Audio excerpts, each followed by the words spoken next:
first child was born in November. He was actually born on November 10th of 1997.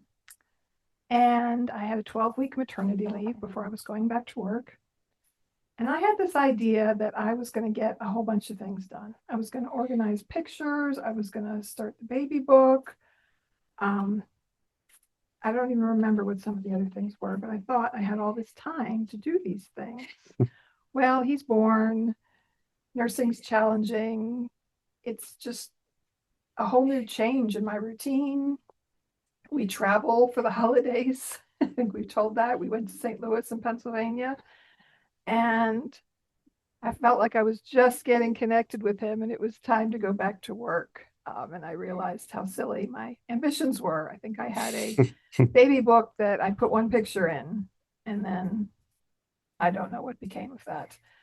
So, setting expectations, setting holiday, um, New Year's resolutions, are they realistic?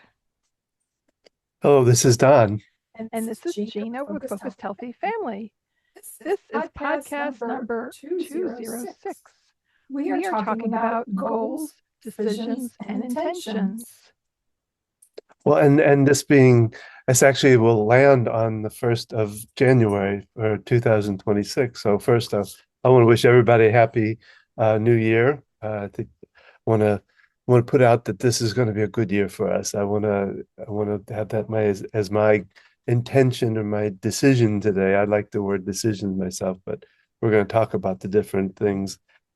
Because I know I had trouble throughout my life trying to set goals. I'd set them, and I think they get lost in what I do, and my own sabotage in getting them set up and doing what they want me to do. Before So we before we get too much into the that's conversation, true. That's true. I've got a joke. Okay. Do you want to do a joke or the Yeah, let me do a joke. Don, what is a New Year's resolution? what is a New New Year's Year's resolution? resolution. Uh, Something that goes in one year and out the other. that I know. And you have some tips for us today? That's the only joke. There's one joke. So much It for was this. so fitting. And mine's a pretty short tip too. This again comes from Caregiver 101 from Mike Collins. 101 ways to keep caregiving from making you crazy. And this is tip number 62. It's a pretty simple one. Take one day at a time. Caregiving is a roller coaster ride. There will be good days and bad days. Taking each day as it comes, being careful not to look too far into the future for yourself or your caregiving recipient. That can lower your that can lower your stress level. That's it for that, but it's pretty simple because it's looking at the future, and we do have to look at it one day at a time and not look too far in the future with stuff. But today we're going to talk about how we might be able to set some future goals for us and how they might be achieved. So, Don, you found an article that talks about. Well, it first came from actually from one of the groups I belong to, Melissa. Um, she talked about goals and that she never believed in them. And she said they're too, they don't, well, as I'm going to read up here, it says 92% of people never achieve their goals. And so she uses the word decision that because once you decide on something, you do it. And I think that's one of the big differences between goals and decisions. If you've already decided on it, or if you're just thinking about it, to me, the goals are kind of thinking about it more than deciding on it. Kind of wishful. It's Yeah, very future. And so it's almost never comes, right? The future never comes. It's always out yeah. there. Well, that I think that's why it can be so hard to achieve because, well, a lot of procrastination comes into it too. I think, that's in the future. I don't need to work on it right this moment, kind of thing. And you always got to be working on them somewhat to get where you want to go. I Which, used to struggle with breaking it down in steps because setting a big goal just feels overwhelming. But little steps that you can take. And so I like, what you talk about with a decision. I've worked with some coaches and things, and we use the word intention. We'd set intentions for each week. Um, you know, and the other thing I've learned is saying I get to instead of I need to or I have to. But I get to make dinner for my family. I get to clean up the house before we have company over. I get to go to work and bring home money for my family. I get to take care of myself. I get to take a walk. And so I have to play around with that idea, Don, of decisions versus intentions. Well, I actually have a little bit of, I did a little discovery in that. I put in intentions. First off, the decisions, I looked up the definition of decisions, and it's the act or process of deciding, a determination arrived at after consideration, a judicial determination made after consideration of facts or law of a case. And then I looked up intentions, and what I found there's the state or quality of being intense, the act of becoming intense and more intensive, and uh, what the, thought they had a third one is logic, the sum of the attributes contained in a term. Not sure if I understand it, but what I did is I looked up the difference between goals and intentions and to see what they're like. And so what it said, what goals and intentions are both related to setting objectives and working towards achieving them, but they differ in their specificity and the level of commitment. A goal is desired outcome or a result that a person aims to achieve, while an intention is the plan or purpose that guides one action towards achieving that goal.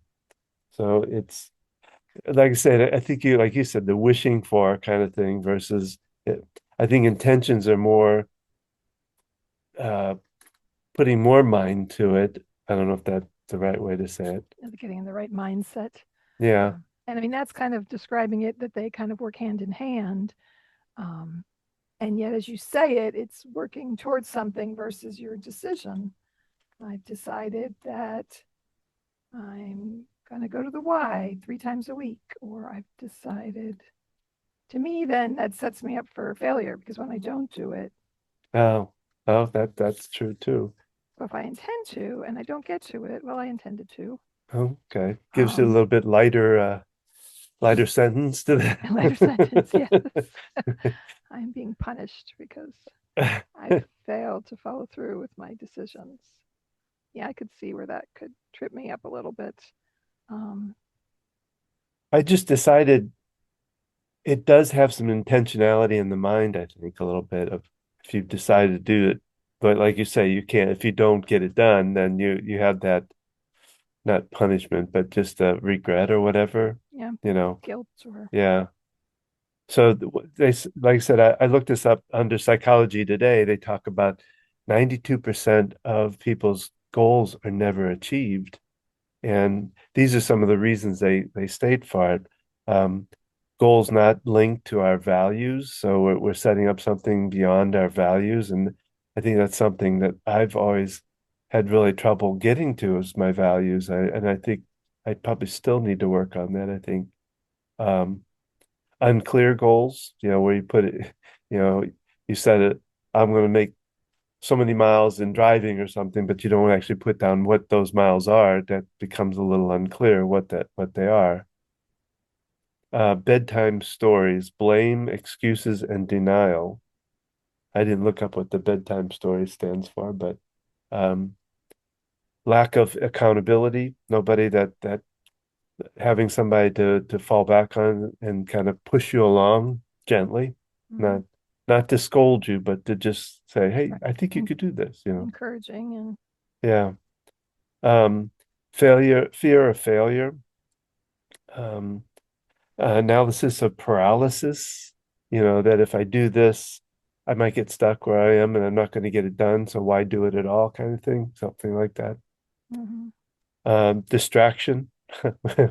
Well, the the uh, the squirrel going by and looking for silver or something. I don't know.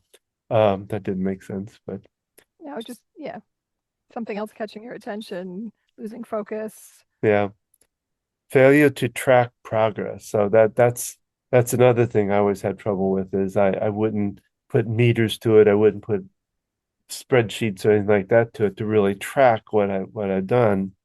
And that's always been a tough one anyway. Building spreadsheets for something or following along with something was kind of difficult for me. On that note, I like the idea of making a to-done list instead of to-do list, where you write down what you've done. I did this with the kids with homeschooling.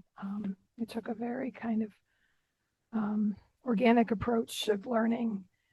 And instead of, we have this assignment, whatever, I looked at what we did and said, we did this and kind of equated that. So we're learning language, we're learning letters, we're learning math skills, and kind of looked at what we did and then wrote down what we did so I could see that we were learning, we were exploring, we were doing new things, we were utilizing different skills and such. And I did that for quite a number of years, and it kind of helped me to see, yes, in fact, we are learning as we move along. And I've used that intermittently, and for myself, just writing down what I've done to see what I've accomplished. I remember when we had our second child, you went off to work.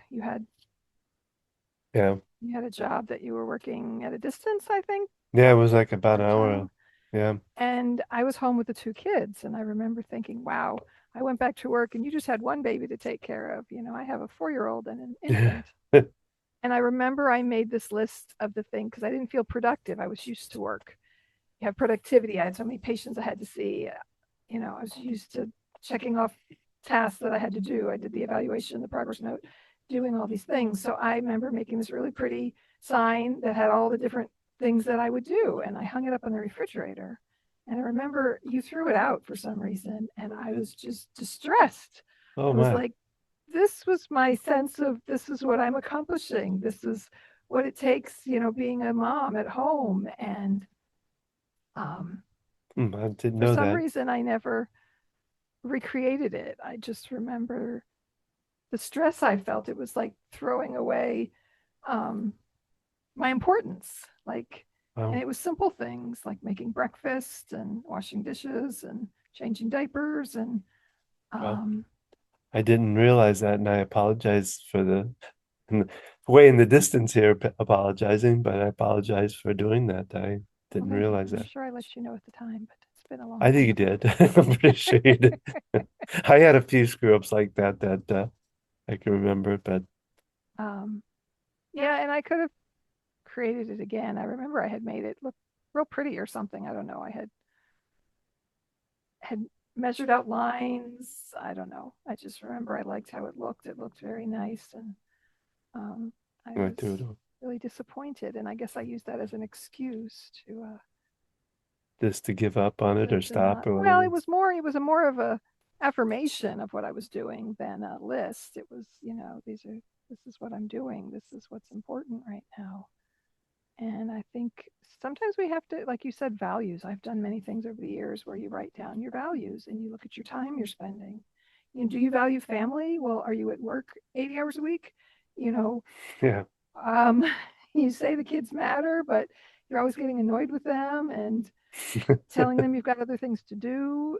So really, what are your values? What is important? And thinking about this, how you spend your holidays, not to beat yourself up, but as an example, what matters? Family time, connecting.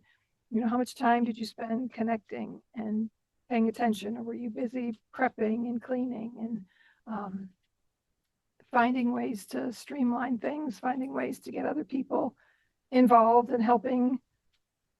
Well, I remember I think you might have brought this up at some point, but there was and I was never one to watch Dr. Phil, but one day I watched it, and the person that on there was a business person, like I don't know if CEO of a company or something like that, and they were talking about goals and and so he's asked him, well, what do you set for your goals? And of course, I think God was first and family next or something like that, and he went down the list and he had like a, I think he made it into a pyramid as he did it, but he went down the list and they talked and talked a little bit more and they kept going. And when they actually got to what his real goals were, it was almost like it was flipped and work was more important and the other things were more important than what he originally stated. And I thought that was very impressive because I Or think how he even was spending his time was different than the values, or well, I guess, yeah, I guess it was how he spent his time was what I'm trying to remember now. But I just remember it was he then totally flipped it then and said, no, you're not doing what your values or what you say your values. That's the other part of you saying that is it the right thing that you're really valuing, or is it something else? And it kind of it showed me, and I've still I guess work on that because I tend to make business a business my goal, and that hasn't. And I think that's part of my not setting the goals right is because I'm not hitting what I want as far as my business goes. So, but that one always kind of stood out for me when they talked about it. I'm curious just thinking about this. Where we lived before, your office was in the basement. You went down half a flight of stairs, you had a room, door closed, you were at work. Now we have this little cubby hole in the middle of our living room. And like, did you feel like when you told you it was work time when you went down there and you were in the office? Now you come in here all the time. Yeah, but I don't. Yeah, it's very different up here. I haven't thought about because sometimes I'll work in the bedroom and I'll do something outside, and that's not. There's no like solid to it. There's no, I don't know what solid's the right, but Well, I'm differentiating between work and other time, yeah, work, family time, work and housework, work and whatever, differentiating those. I'm losing my headphones. Um, so yeah. I think I think I was doing a better job of it when we were at the old house because I it's could just go the down. physical barrier, Yeah, physically, because because you joke about the traffic as you walk down the stairs. well, and there was also a layer of steps that you had to go down to get to my office, and all of our stuff pretty much is here on this floor, so it it's a lot less for you to come in or somebody to come in and disrupt it or whatever. Um, I don't know. Yeah, it is different, that's for sure. And thinking about, I know I worked in home health care for a while, so I've traveled to people's homes to do occupational therapy, and I could do the paperwork from home, which was great. I had a newborn and a young child. Yet I was working part time, but the paperwork seemed like it was always there. And so I love the flexibility in that time in my life. It was helpful. Yet, when I took other jobs, it's like I get it done when I'm at work and then I go home and I'm home. And to really differentiate that. And it was when I worked PRN as needed for different companies. I'd go to work, I'd do the work for them, and I'd come home, and I wasn't always seeing the same people, and it helped define it more clearly. Yet the incongruity and stuff made its own challenges. So now I have a part-time regular job at one place plus a little extra that I do, and yeah, it's just easy for it to bleed into home. Oh, I'll finish something up at home. Um, just that clear distinction. And different things I think work for different people. I was just curious sitting here thinking about that. I know you even we had to put a sign up on the window because I would, hey Don, and I'd come talk to you because it used to be that I'd go to work and then I was working very part-time and I was home more and you were home, and I remember it was a challenge because I would interrupt you and you're in the middle of getting something done, and then we had to kind of sit, okay, Dad's at work right now, we're not going to go tell him every little thing we think of. And I know for you, you started going to work in an office, and I remember you kind of enjoyed that. You were away, you didn't have distractions. I mean, our Yeah. kids were, relatively young, and we were involved because we were homeschooling them and they dealing with the kids that had some anxiety disorders. And so it was just a lot of extra work when we were in the house. And so that being away helped you focus and to really get some other things done. Were you talking about when I worked for Parker? Well, no, I was actually thinking about just working in Mike's office. Oh, But yeah, I forgot about that 1 year where you worked full time yeah, that and I was was, home full time. And yeah, I don't know if you can think back to that time you worked for somebody who had a web business, and yeah, you went to work and when I had sold my business to him too, so I gave up my practice at home for a while.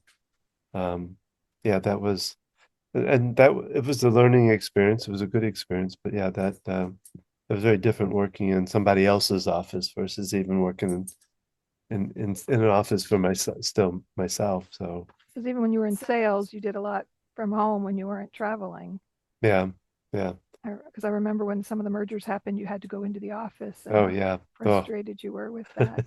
Um, Well, because it was a big office, and there weren't really there were some walls on the cubicle kind of side, thing. but most of them were cubicles, and you couldn't be very. And me, I get kind of loud when I'm talking with somebody on the phone or when I'm doing stuff, and so I'd always have to really try to quiet myself down when we're talking. Anyway, we kind of got off track a little bit, but Well, thinking about our time and how we spend it and intentions as we're looking at the new year, do you set the same New Year's resolutions? And do they feel like punishment or taking things away, versus how can you add to your life? What decisions, what intentions can you put forth? Taking one little step. I've been known to be like, I'm going to write 5 mornings a week and I'm going to walk 5 times a week. I'm going to and come up with all this grand plan, and then it leaves so much for feeling that sense of failure when I don't do all those things versus, I'm going to set a timer and write for 15 minutes, 3 times a week, and making something that's very achievable before you progress on to bigger things. so I guess we could ask the audience, do you set goals? Do you set intentions? Do you set decisions? Which ones are you looking to do for this coming year? Um, do have you set any goals at this for yourself or for us, Gina? I set goals for us. Or just yeah, um, have you thought no, of I any? haven't yet. I've been working a lot Yeah. the past week. And I know I used to love to get a new calendar for the new year, and just something that fresh start. It always felt just fun, and picking out a pretty calendar. And, I love the ones with little inspiring messages in it, and it's colorful, and having something to kind of give me focus and the calendar. And last year I bought for myself a journal, and across the top it's got like all the months and all the days, and you'd circle what day you were on. And I'm like, okay, this is more open like a journal. And it sounded like a good idea, but it lacked that structure. Um, and it didn't get utilized very much. And, you can really start over any time of year, right? Yeah. The new year, it's a new month, it's a new year.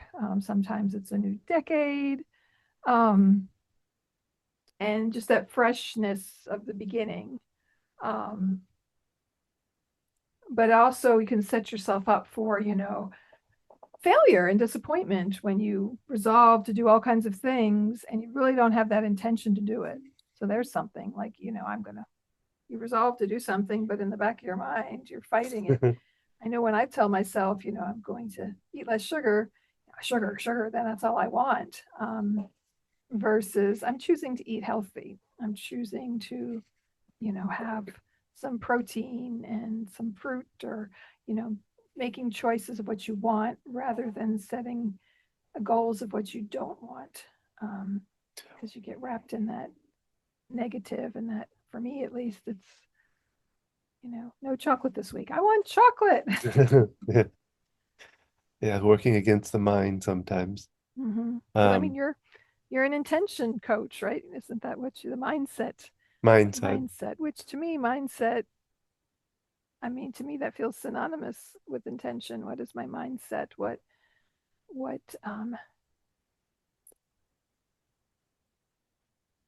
Why, it's My hard to mind come my mind went blank, just kind of. up. Well, it's what I've been working on. You introduced me to this, the writing out every day, and I've done it, and so I'm really trying to get my mindset into place of more balance, more um, being able to handle situations a lot better than I used to, because I do believe that I am a power. We all are kind of powerful creators in what we wanted to do, and I want to work on that and really work on that idea and the mindset, kind of balancing out for this year and kind of see if I can do things a little differently. And I have noticed a little difference. Yeah, I started this practice with you, and then I missed some days and got out of the habit. In fact, I decided I was going to start it again. Um, and yeah, I can see a shift in you. And Well, because whatever I'm doing, if I'm saying something to somebody, like even the kids, it runs through my mind a lot of the things that were brought up in me and makes me sometimes stop what I'm doing and kind of rethink it a little bit and come up with maybe something a little more compassionate, a little more generous or something like that, which I think has been good. It, it just what's interesting is that and I find this all the time is the mind tends to want to fight that because it's kind of puts us in this little makes a box for us that it wants us to live in. And when we step out to do something outside that box, it has a want to kind of pull us back and not let us go down that route. And I'm stepping out on a different level again. And I think that's and it's trying to pull me back, but I've been a lot more softer even on myself and going, okay, I get it. You want me back. I understand, but this is not a bad place out here. And I always tell my mind, I want you to join me out here and feel what this is like. But anyway, that's kind of way I've been kind of trying to work on it anyway.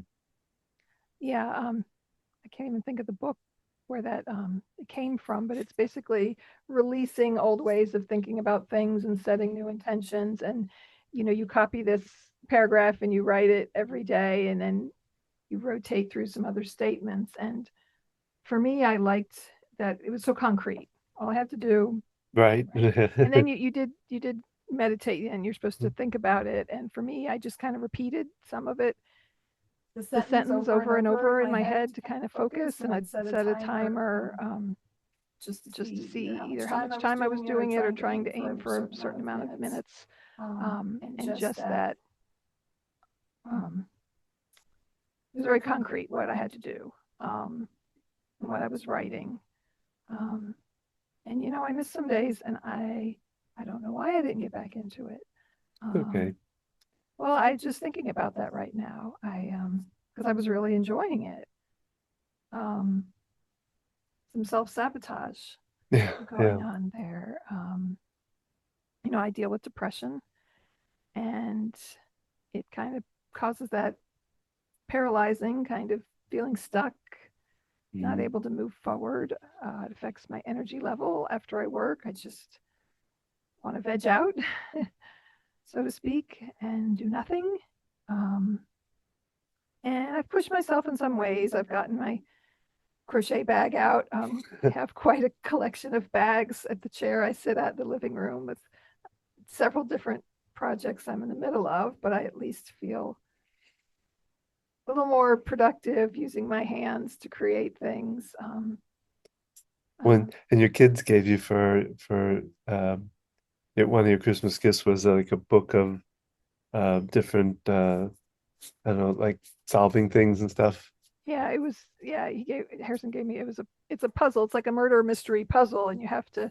It's quite involved. It's not just a book of like crosswords and things like that. It's like you read this paragraph, you learn about all these different people, and then you use Oh deduction. wow. Yeah. Wow. So And yeah, it's and I guess they start from simple to more complex, but it gives you little charts of, okay, this person was in this room at this time, and kind of oh, crossing I things didn't out. realize that. Okay. Yeah, so I did start to look through it, and I thought about it. But yeah, it's just sometimes it's the habit, getting into a new habit. Deciding. Let's decide we're gonna Tuesday night is cards night instead of Yep. TV night, um, or even for me, I have to keep it in the positive. Like, not that we're not going to watch TV, but we're going to play some cards tonight, and maybe Yeah. we watch TV after, maybe we don't. But when I tell myself not to do something, I fight against it. Yeah. It feels like parent, like, you're not allowed to do this, and I like, yes, I can. Don't tell me. I'll show you. I can't. I remember a teacher told me that boys are just better in math than girls. And I swear I set out to prove them wrong because math was always my strongest subject. And yeah, don't tell me I can't do something. Don't tell me you're not supposed to do that. It's sort of So do I need to causes use that in reverse? So I say, tension. don't do something, so you do it? I think we're all too familiar with that idea of Yeah.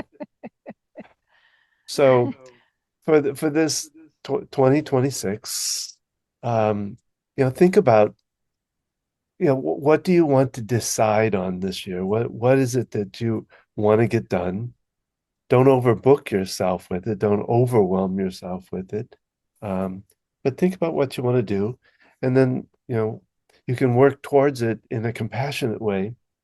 If you don't handle it one day, or if you don't all get it done for this year, even don't beat yourself up for it. It isn't worth it. play around with these ideas of decisions, intentions versus goals, using calendars, lists, writing a to done list, putting what you've done. I know the other thing I started doing at night before I go to bed, you'd ruminate on, like, oh, I wish I had done this. I wish I had said this. And I started um, Like what a did I dump call it? list, No, a gratitude gratitude. journal. I called it Yay Gina. So I wrote down all the things I was grateful for that I had done or said, or yeah, I looked at it after the fact, and I'm grateful, that I did these things. So I literally wrote that down so that instead of ruminating in my mind different conversations, how I wish I'd done things different, I wrote the positive things. I did this today. I'm feeling good, and it kind of amps up your energy. I then turned that into a journal I used to write in before I go to work. Today I'm getting my work done efficiently and smoothly and productively. And I found as I was doing this that I would have just a more positive outlook on my day when I set those intentions. I did that for a really long stretch of time. I think I was struggling a little with the need to work and the having to deal with our expenses, and um, wanting to be home more with the kids. And it kind of helped me shift things in my day, to set that intention of it's going to be a good day, and just kind of being grateful in advance for things. So kind of two sides of the coin of being grateful ahead of time, and also at the end of the day thinking about what went right, what you feel good about, what I stopped myself from yelling at my kid, or I stepped away for a minute and took a breath. I stepped outside, and whatever it is, I got up 15 minutes earlier, or whatever. And often they can be little tiny things, but it kind of helps you refocus on positive, what you're doing right, and and kind of builds yourself up rather than beats yourself down. Any last words before for 2026 coming? I would love to hear more from all of our listeners, whether you're out there in the YouTube world watching us in our hand gestures, or you're listening on anywhere you listen to podcasts, whether you're traveling, going to work, or doing things about your house with headphones on. What things really strike a chord with you? I'd love to hear what things you'd like to hear more about, what things sparked an interest that we can delve into further. A lot of the people we've interviewed would be glad to come back on again. So I invite our listeners to reach out to us, send us a message. Yeah, Leave take a moment to comment. look over some of our past podcasts and see if there's somebody you'd like to know more about and things like that.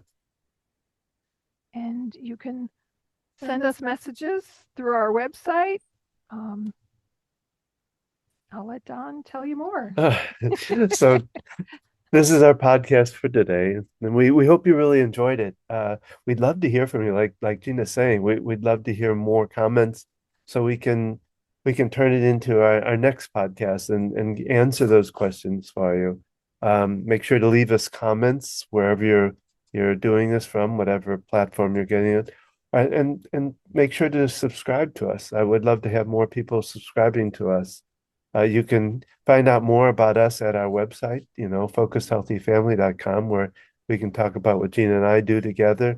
You can do the EFT, the tapping process that I work with. I'm hoping to open up my monthly tapping sessions that I do on night, usually like once or twice a month. I do them. And you can find out how we can help others that might be going through the caregiving of a loved one that are having struggles. We can help in both those arenas. You're welcome to find us on Facebook at Focused Healthy Family, on Instagram at Focused Healthy Family 1, and YouTube at Focused Healthy Family. And you can join us each Thursday when we rebroadcast these at 8 o'clock Thursday mornings. This year it actually falls on January 1st, for the Happy New Year time. And as we look to the new year, our focus has always been on caring for our children, our parents, and ourselves. So wherever you're at in that journey of juggling caregiving and multiple responsibilities, however it looks in your life, incorporating that whole family concept of navigating your journey. And you'll find our podcast at focusedhealthyfamilypodcast.com. And remember, how you speak to your children and your loved ones today shapes their future and yours.